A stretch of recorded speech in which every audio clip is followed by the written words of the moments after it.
In 1945, we thought, at last, peace and prosperity, and everybody was working, and things were going up, and all of a sudden we started choking on what we were doing.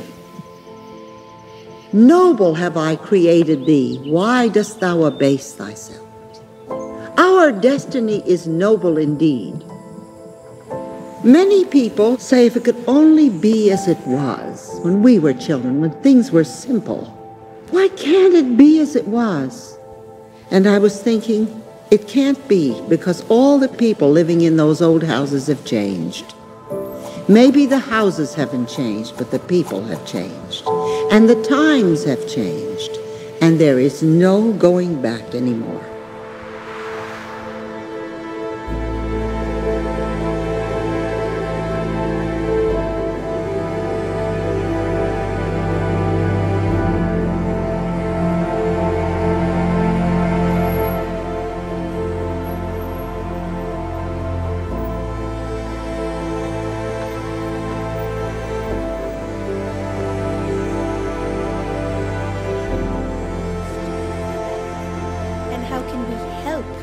Families. The purpose of this conversation is to talk about the progress that we've seen in the 25 years in the advancement of women and gender equality. At a time when we are commemorating the 25th anniversary of the Beijing Conference in 1995. The UN has done what it does best, which is to help surface and raise the visibility of this issue. But it hasn't been able to do what governments and the culture has to do. Mm-hmm. I think what we are learning within Baha'i communities is that we have to be investing in building strong, resilient communities at the local level, because that is where the lasting change, the sustained change is going to happen. We have a goal on gender equality in the Sustainable Development Goals that also accepts and says very clearly that even though it's a standalone goal, it cross-cuts with every single other goal, and we shouldn't take it for granted or assume that this was kind of natural. It took tremendous effort.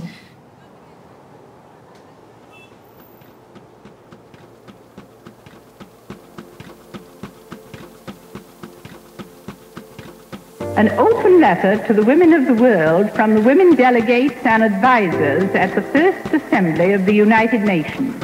We call on the governments of the world to encourage women everywhere to take a more active part in national and international affairs. This Universal Declaration of Human Rights may well become the international Magna Carta of all men everywhere. We have learned valuable lessons in the past 5 years.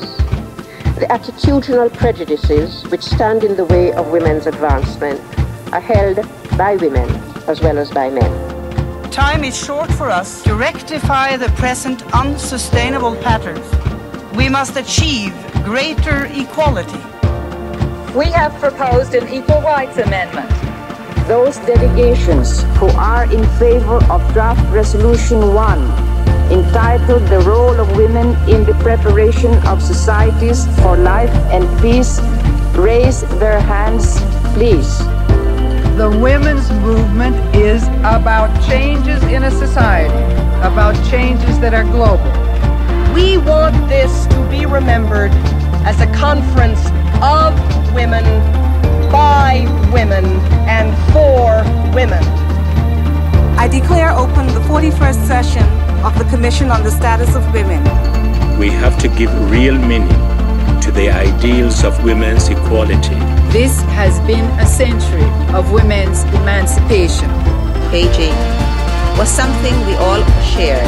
Today, we all own the great responsibility of implementing the platform for action.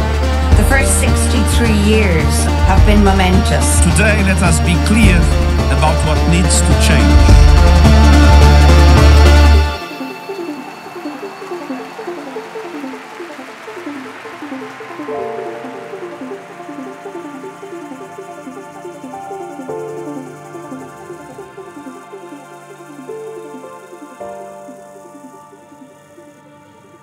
So the World Conference on Women in Beijing in 1995 was like a springboard for many women and many organizations that were working on women's rights to help us see that women's rights and women's advancement is not a Western feminist idea, but it is very much in their culture.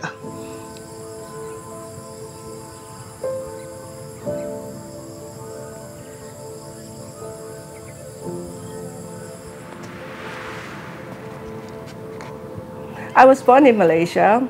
My father came from China as a school teacher. My mother was local born, a Peranakan as they call it. And like many women of that time, my grandmother had bound feet. Hers was about 6 inches. Now, the mother had bound her feet when she was an infant.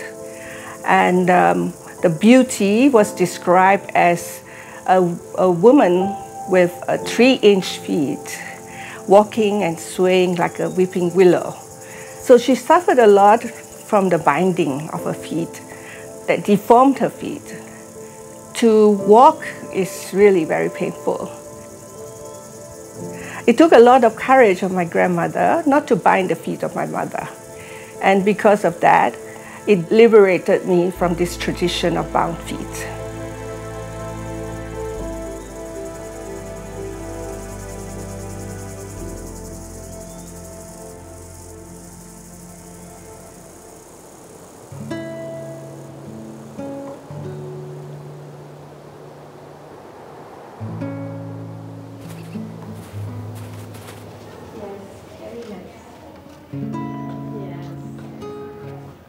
Oh yes, this is Beijing. Oh, it's Beijing. That's Beijing. That's Roz Harris. Yeah. And Virginia. Wow. Which one's you, Mary? I'm not seeing you in Here, you won't believe it, but that's... Oh, that's you. That's right. I remember your suit. Yeah. Yeah, that's Mary. Yeah. That's right. Oh my gosh. There's a long history of the Baha'i international community with the United Nations. And for a long time, it was one person who carried the burden, or however you want to look at it, and that was Mildred Mataheta. And she certainly was a mentor out there for all of us on the international level. That period of time was ending just as I came in, really. So Mary will remember that when I came to the UN and she was the representative, we used to have many different agencies at the UN that were responsible for gender equality. It was all over the place and there was no unity. When the Commission on the Status of Women was meeting, it so happened that I was the chair of the NGO Committee on the Status of Women. Just like Mary had been 10 years before that. And so we decided to send a letter to the Secretary General Kofi Annan. And finally, in 2010, a resolution was passed that created UN Women. That's so nice, because also 25 years after Beijing, now at the United Nations, they're thinking about all of the different ways of advancing this. So they're working at the grassroots level, they're also working at the national level with their governments, they're here at the international level. And we see that gender equality today is very much at the forefront of the public mind. And what's really nice is that young people are thinking about all of the different ways of advancing this. And we're seeing that happen around the world, which is really exciting.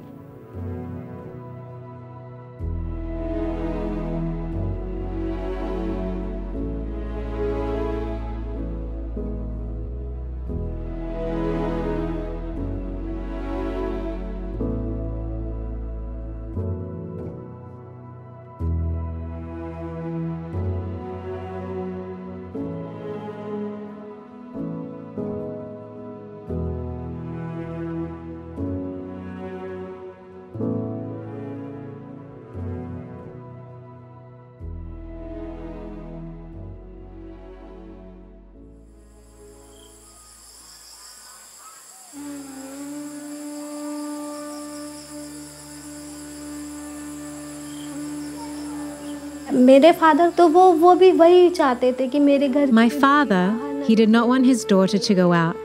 for people to see her outside. There was also the question of caste, because there is a lot of difference between upper caste and lower caste families.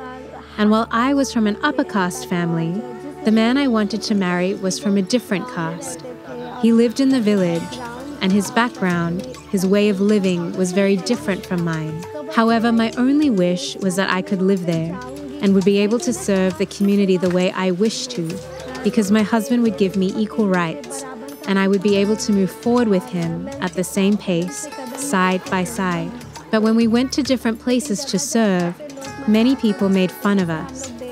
For example, when we used to come back late at night, my husband would help me wash clothes together or sweep the house while I was doing other work. The people of the village used to laugh at us, would talk behind our backs about our actions.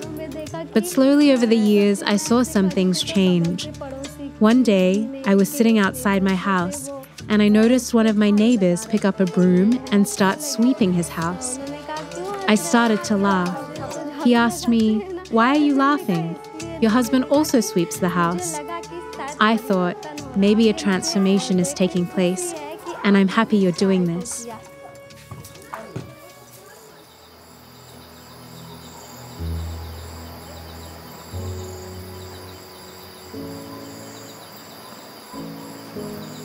We could see now for parents, they really believe that in terms of, for example, preparing food, they really believe that it is the women who can only do that.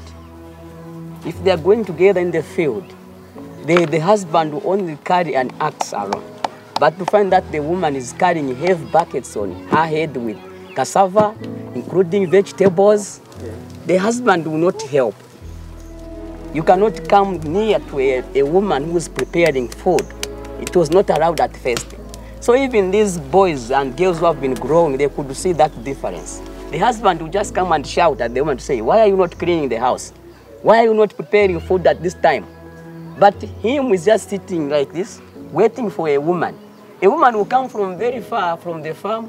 She's very tired. She puts there and then start touch other things. She does this and this. And then she gives first food to the men. Her, she'll eat at last. But now men, they have come to see that this barrier that we created to see that this is for women, this is for men, it is really pulling us down. We cannot grow.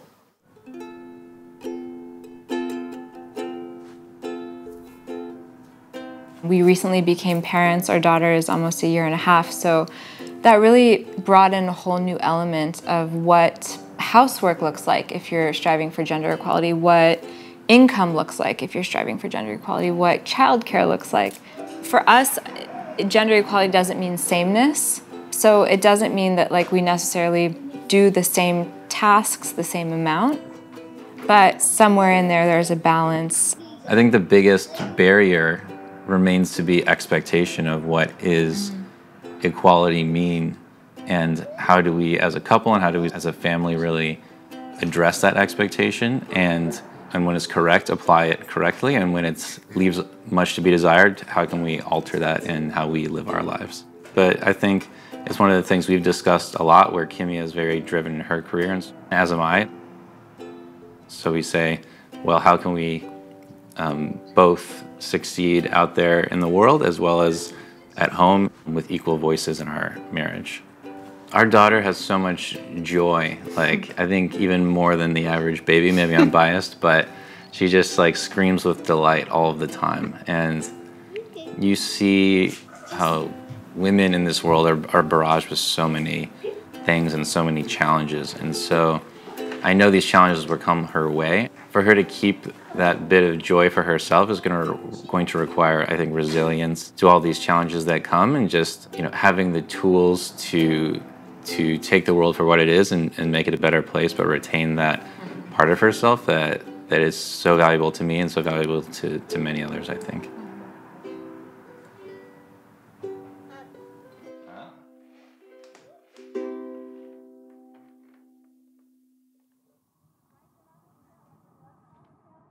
One of the things that I think we both think about a lot in raising Rumi, our son, is cultivating his gentleness and giving him the space to be who he is. He has this boldness, and he has this courage, and he has this energy, And he has all these things that I know people are gonna like love and encourage about him because he's a boy, but he's full of gentleness and thoughtfulness and compassion. He's so observant.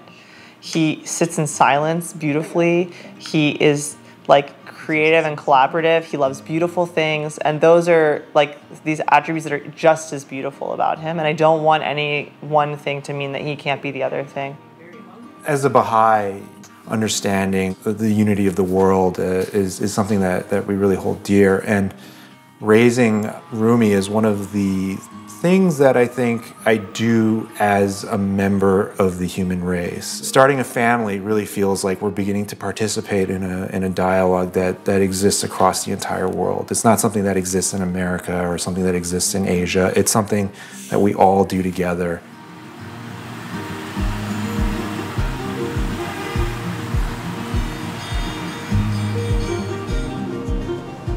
Nosotros como familia. We as a family always consult.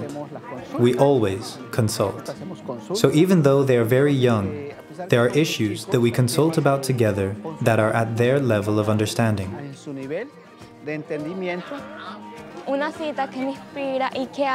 A quote that inspires me and that I love is the one that says that the two wings of a bird are like the man and the woman.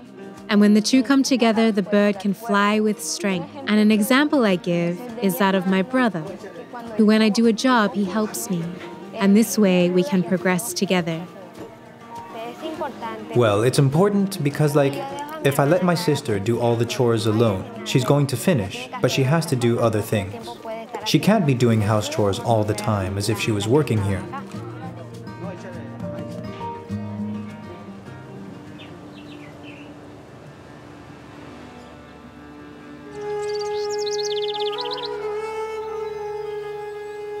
When I got married in 2008, those days, newlywed brides were not allowed to go out of the house.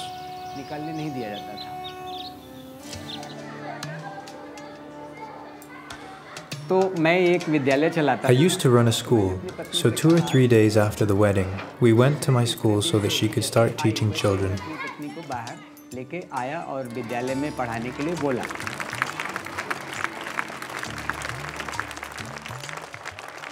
But all of the villagers went against me for doing this, saying she is a newlywed bride and that I cannot take her out like this. They told me all sorts of things, but I ignored them. Every parent wishes that their children take the right path in life.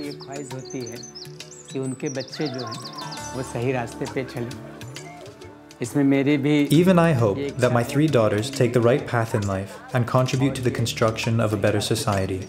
This is my wish.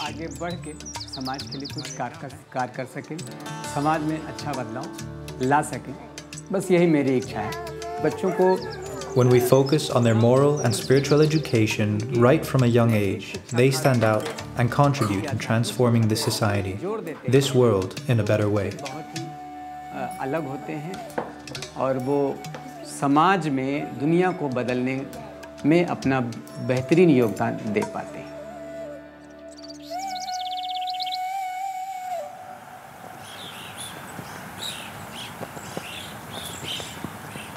Men have to be able to contribute, and to say that it's women's issue kind of infers that men can't contribute to their betterment. But as men are often referred to, I think they must be referred to as potential contributors. And we certainly know the problems that have been caused by patriarchy. But there are men willing and ready right now to contribute in a meaningful and appropriate way to the advancement of women.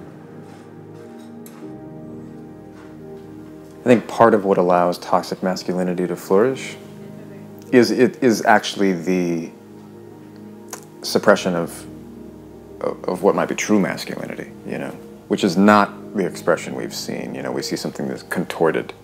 I mean, cartoons, the sort of things that we expose our youngest people to, are full of, even just, I think, visually, these certain ideals, you know, a man with an extreme V, broad shoulder, you know, he's good for a few things. and a woman who's shaped like an hourglass who's also good for a few things. So we actually start force-feeding our youngest, our children, our babies, like tropes, more or less. And what does a spiritual perspective allow us to consider then? You know, if not that we discard the material, but we include the spiritual. So together, what kind of perspective might we have of a man, you know? Well, first, I mean, I think it's safe to say that we're still exploring what healthy masculinity is. The same way that women have been oppressed, it means a correlative suppression of what it means to be masculine. Our male-dominated structures are maybe of the latter kind. They are too rigid. They're calcified. They're hard, and therefore they will break. But what kind of strength is it to be elastic, to bend, to be receptive? You know, this reconceptualization of man and woman is also the reconceptualization of society. I'm not sure exactly what principles boys need to learn at an early age to be proponents of gender equality, but I know it needs to be learned as early as possible. And the thing is that it can't be just one segment of their lives. You can't have their parents teaching them about gender equality and then their grandparents don't.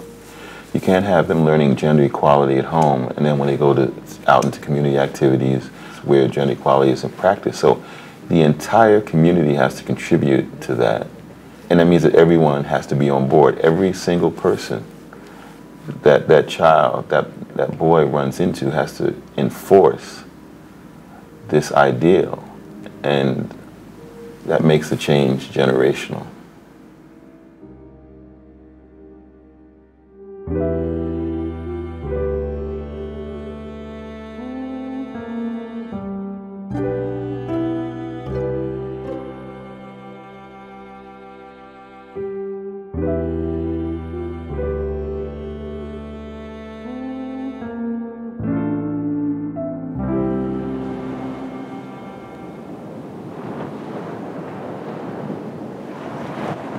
Hace 25 años, más o menos la época que 25 years ago, more or less at the time when I began to work in education, parents would say that to study was not important. I remember once a gentleman arrived in the community and I tried to convince him to let his daughter go to school.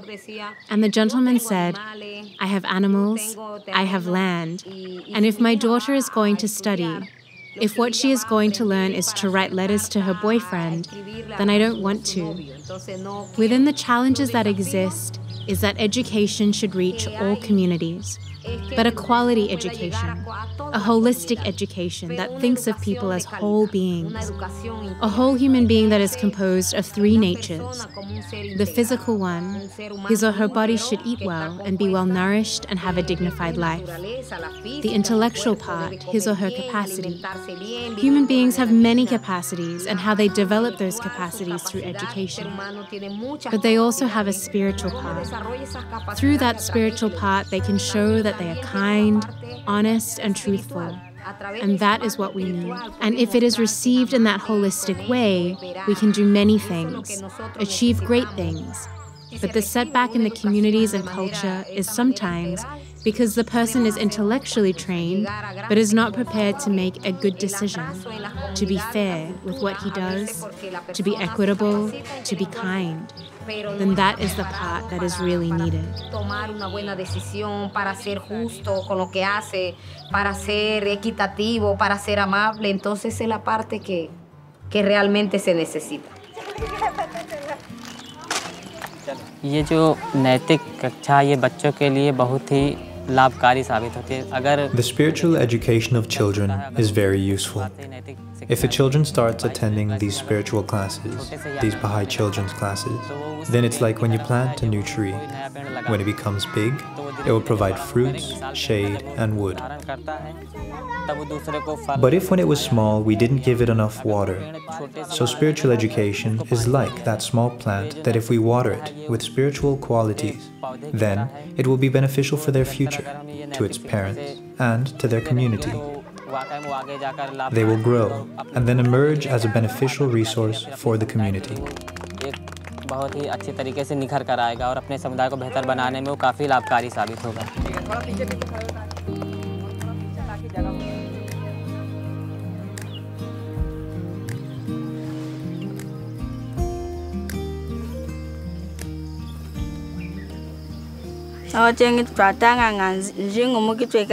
We study while seated in a circle to show that no one is superior to the other. We just study together. If you miss a point, others will help you, because we are all learning like everyone else.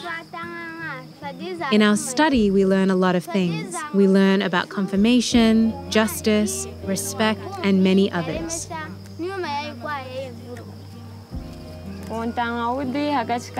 The relationship between the animator and the junior youth is that the animator needs to be a responsible and well-informed person so he can effectively assist the junior youth. Therefore, at this stage in life, the junior youth needs someone older than them to help guide them in their lives. The junior youth study a number of texts which discuss a number of spiritual qualities, such as being generous, loving each other, and other spiritual qualities, and what is helping them to recognize positive and negative forces in their community.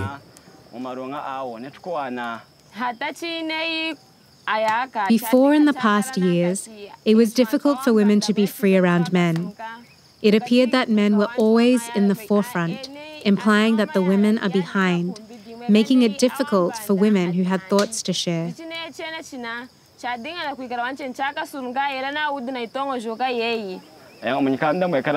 Some texts discuss qualities such as perseverance. If they see challenges in their communities, but they do not have the quality of perseverance, they will feel hopeless to face these challenges. But if they understand well the concept of perseverance and patience, they will be confident that with time, they will end these challenges the community is facing. I think with regard to the impact of the junior youth program on the families of the junior youth, I think one element that we've observed basically in our community is everyone is participating. I think to me that already is sending a signal to the family to say the same task that a boy can perform, also a girl can perform. Because when we are doing the services, we don't like separate this kind of work is for the girls or this kind of service is for boys, but they do together. So you could find that when we are carrying out these services, it was raising some questions from the parents of the community and then trying to ask what is happening. Even when they get back to their homes, they are also taking those things which we are doing at the group level to their families.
Previously, according to our community culture and practices, men didn't really have trust in the capacity of the women in terms of their ability to contribute to opinions and knowledge. But gradually, women have shown their capacity and are now known as equal to men. Men are also gaining trust towards women.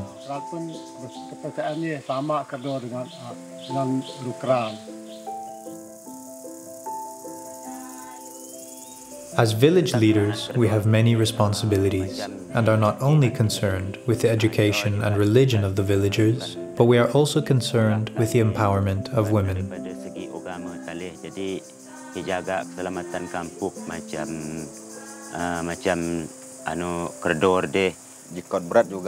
Women are regarded as an important component of the community. This village will not develop further without women. Women help us to reach higher nobility. Seluruh masyarakat dah mungkin fek naik oleh kerana mengkerdor ka bermakna kira bi meningkat lek kedudukan je mai kampung.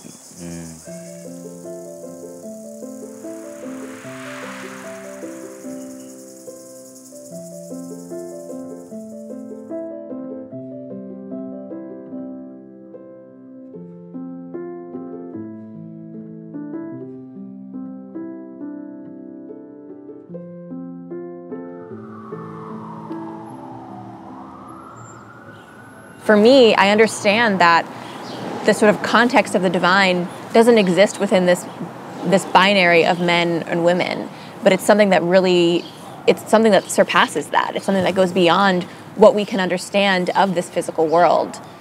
I really see my own faith as being something that helps me understand qualities of compassion and justice and equity and equality. At the United Nations and many governments around the world are thinking about material markers to help us identify where we've made progress and where there are gaps in the status of women around the world. At the same time, the proliferation of inequality, of oppression, of injustice in any way, and in this sense against women, is very obviously a spiritual problem, but it has expression in our material systems because we live in a material world. So the structures of society inevitably reflect our values, but our values are spiritual.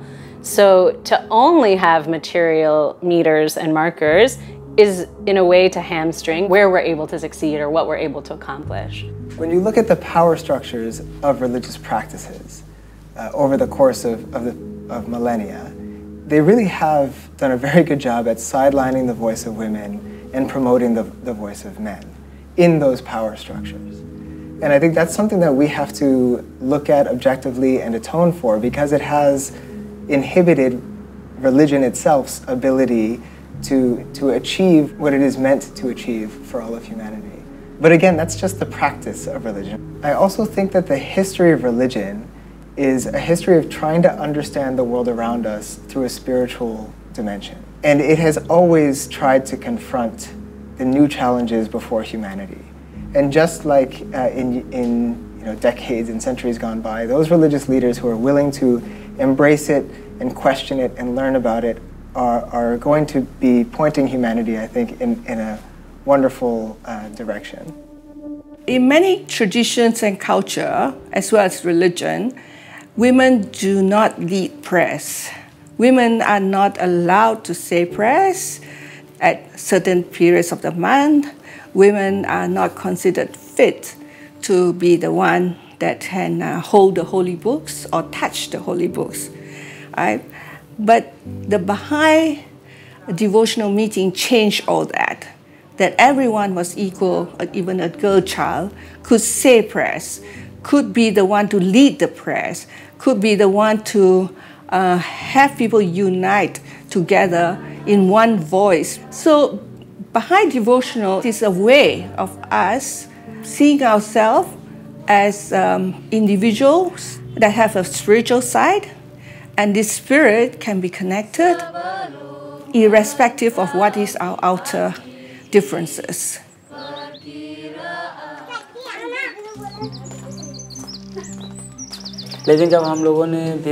Slowly, we started having devotional meetings.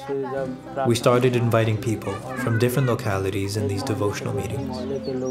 There were many questions as to why God has created us all in the same manner, or why does God love us all, and in His sight, no one is high or low.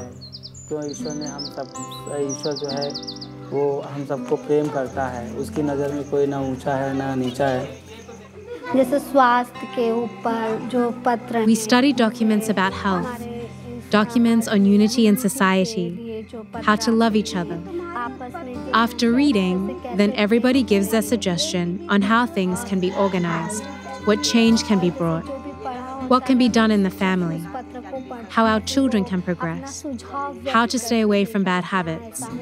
Some of the women are shy and do not talk, but slowly they have started talking and understood their responsibilities and how to put it into action.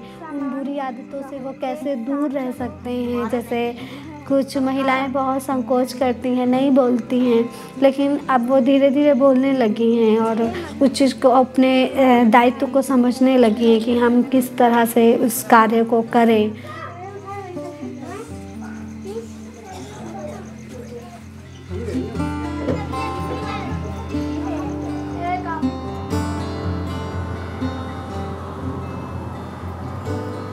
From what I've seen, when places try to apply these qualities of justice and equality, oftentimes the results fall short because what they're trying to do are create masks on material structure. But what really needs to happen is an entire transformation of that sort of level of the soul. So when we have a conviction from a spiritual place that all people are equal, all people have this inherent nobility, all people have limitless spiritual capacity, then the way that we can push forward becomes so much stronger. People who live in totally different conditions with totally different backgrounds to really come together as a collective and share how, despite this variety, we still can learn from one another. We still can pick things up from one another's experiences in these really special ways.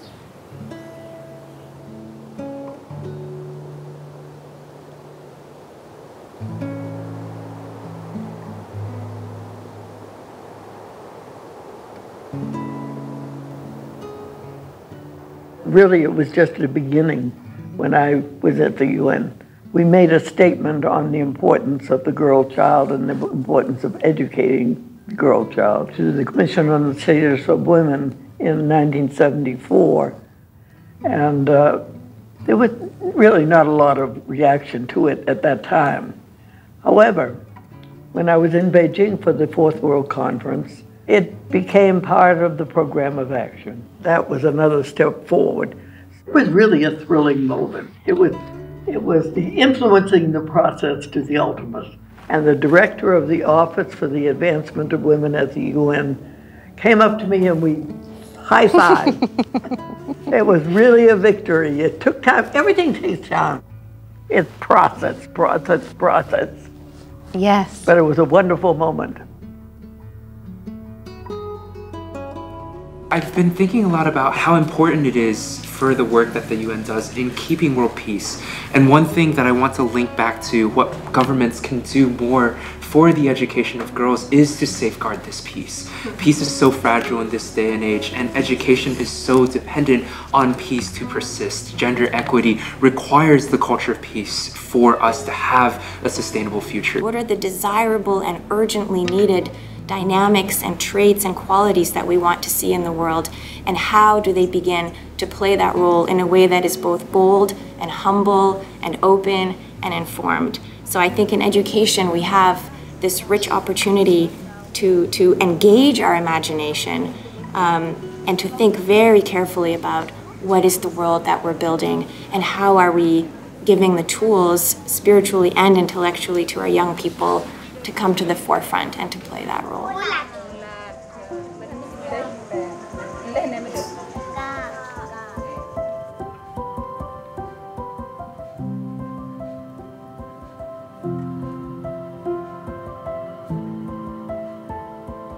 So this has been really a road of 25 years. It's a learning journey for us, trying to put Baha'u'llah's teaching of equality into reality in all sorts of community. In this process, we hope to bring about a glimpse of a civilization that has both material and spiritual qualities. Material civilization is like a lamp. It's beautiful, it's a glass lamp, but without the light of the spirit within it, then that lamp doesn't realize its purpose. To be a civilization of the future, we need both the material and the spiritual, and both the qualities that men and women has to bring to advance this civilization.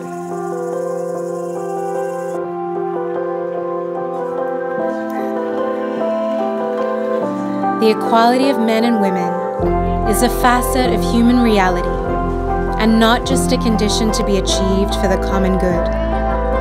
That which makes human beings human, their inherent dignity and nobility, is neither male nor female. The search for meaning, for purpose, for community, the capacity to love, to create, to persevere, has no gender. Such an assertion has profound implications for the organization of every aspect of human society. Since 1995, much has been learned about the enabling conditions that foster gender equality. Whatever setbacks and obstacles may appear over the next 25 years, the awakening of the majority of the peoples of the world to the truth that women and men are equal will never be lost.